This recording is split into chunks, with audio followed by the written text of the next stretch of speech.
Hey everyone! I recently saw a video on YouTube that said tutorials are dead and you're never going to need them again because of this new AI tool. Of course, as somebody who runs a channel, it's all about tutorials. This got my attention. This is Google AI Studio, which among other things kind of lets you get a tutor to talk you through something that's happening on your screen. So I thought we would take it for a spin and see if I should worry about being replaced. We'll go through 3 examples, one in Microsoft Excel, one in Photoshop, and then a more complex one in AWS.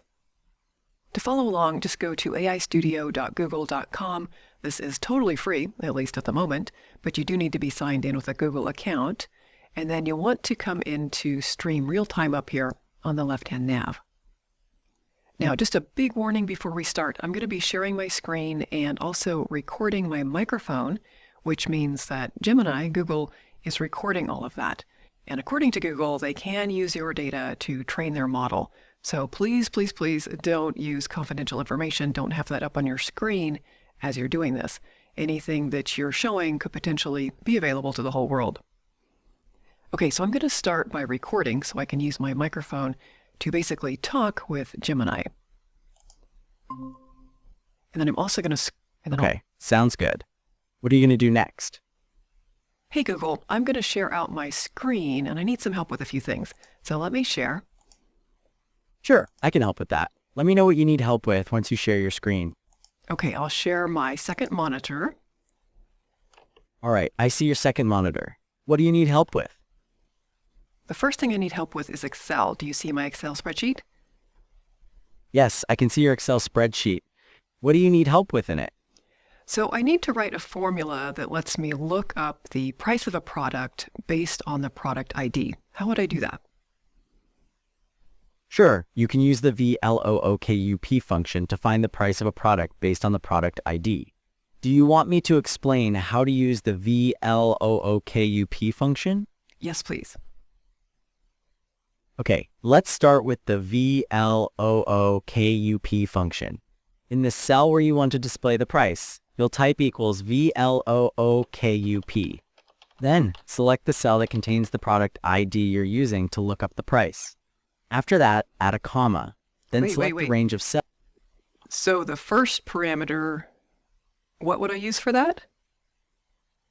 The first parameter is the lookup value. So you would use the cell with the product ID that you want to find the price for. For instance, if you wanted to find the price of the product in cell A2, you would select cell A2. Okay. Then what? Next, add a comma after A2, and then select the range of cells that contain the data, including the product IDs and prices. In your spreadsheet, that would be the range of cells A1 to D18. Then add another comma. Okay. I actually have more cells than that, so I'll go all the way down to D101. Okay. Okay, so the range should be A1 to D101. After that, you will need to input another comma, and then the number of the column where the price is located in your selected range. Since the prices are in the 4th column, you will need to input 4, followed by another comma. Okay. Now what? And then finally, type false and close the parentheses. This will ensure an exact match when looking up your product ID. Okay. I think I wanted to be able to type in a product ID. I don't always want the ID in A2. How would I fix that? Okay, I understand. You want to be able to type a product ID into a cell and then have the VLOOKUP function find the corresponding price. Correct. To do that, select. Then you should type the VLOOKUP formula in cell G2, using an empty cell as the lookup value parameter, for example, cell G1. Then, when you type a product ID in cell G1, the corresponding price will appear in cell G2. Okay, so here I need to say G1 instead of A2, and then in G1 I would type... That's correct. Something like this. Now, if you type a product ID into cell G1, the corresponding price will appear in cell G2. Okay, good. I think that's what I want. That's helpful. Now I also need some help in Photoshop. Let me show you that screen. Okay, I'm ready to help with Photoshop. Just let me know when you're sharing your screen. Okay, do you see it? Yes, I can see your Photoshop screen. It looks like a picture of a forest. What do you need help with? So I got a new camera and I don't think I've got the settings dialed in correctly. The colors look a little bit off and the sky is a little bit blown out. Can I fix this in Photoshop? Yes, you can definitely adjust the colors and sky in Photoshop. Would you like me to guide you through adjusting those? Yes, please. Okay, let's start with the colors. In the Layers panel, which is on the right side of the screen, click on the Adjustments button at the bottom, which looks like a circle that's half filled in. Then choose Color Balance from the menu. Okay. Now you should see 3 sliders for cyan/red, magenta/green, and yellow/blue. Try adjusting these sliders to see how they affect the overall color of the image. Okay. Let's see. All right, that's getting me It looks like... somewhere. Great. Are you liking how the colors look now? Yeah, it looks better. How do I fix the sky? Okay, to fix the sky, let's add a Curves adjustment layer. Go back to the Adjustment button at the bottom of the Layers panel and select Curves. Okay. Now you'll see a graph with a diagonal line. Click on the line near the top right and drag that point down slightly. This should darken the sky and bring back some of the details. It's kind of darkening the whole image, but I think I can play with this, so this is good. The other thing I need help with is Amazon Web Services, so let me bring up that screen. Okay, I'm ready to help with Amazon Web Services. Great. Please let me know. Okay, I see the AWS console. What do you need help with? So I need something kind of big here. I need to create a multi-tier application. The front end should be accessible through the public internet, but the back end needs to be private. It's going to have a database and an API. So how would I go about building something like that in AWS? Google? Okay, so it does seem to cut off at some point. Let me switch back to Google AI Studio. And it looks like something went wrong. This did happen to me before. I'm guessing there's some kind of a limit on the context. So let's just clear this to start a new session. I will start recording again. Hey Google, are you there? Yes, I am ready. Perfect. How can I help you today? Let me share my screen. Okay, I understand.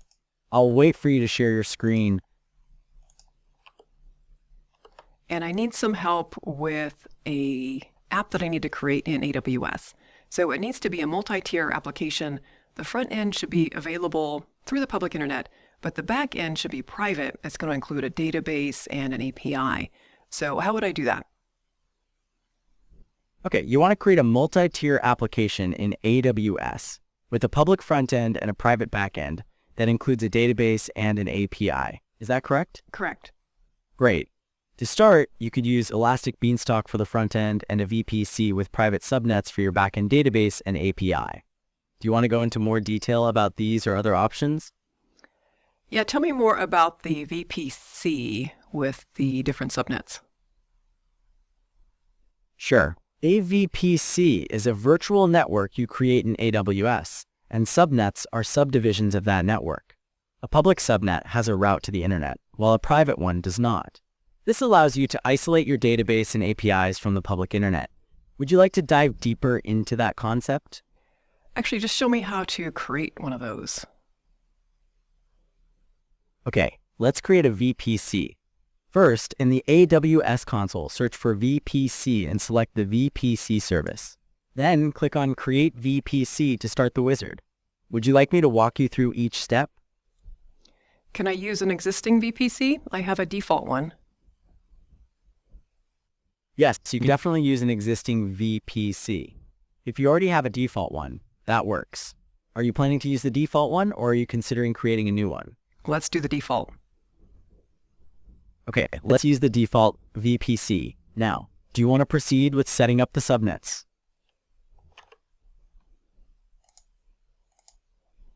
Okay, I'll stop that there. We could go on for days.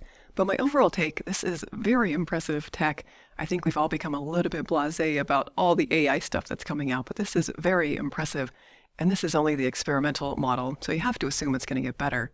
But this seems really useful if you're working on something that's task-based, that has documented steps, and if you know enough to know when it goes off the rails. I tried a couple different things in AWS that it just got wrong, or you had to kind of nudge it in the right direction.